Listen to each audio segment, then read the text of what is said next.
Trabaho pa rin kahit not feeling well. Whole body is pain.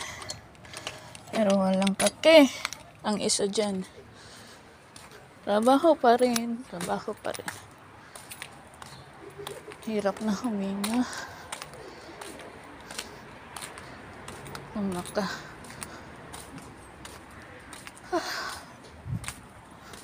Grabe. Makalakad para ng pagong. Sobrang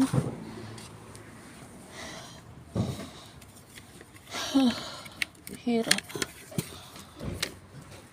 1 week straight work. Only 2 days absent. Sino ba naman hindi sasakit ang katawan kung straight ang pagtrabaho?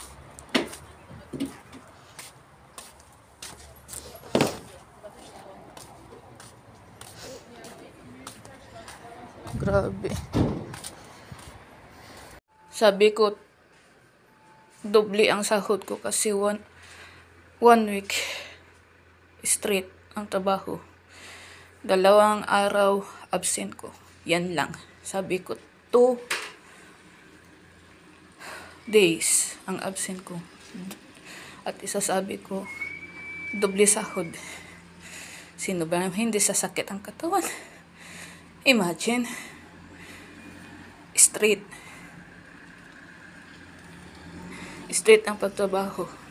Ngayon gusto ko umiyak sa sobrang sakit. Walang paki ang isa dyan.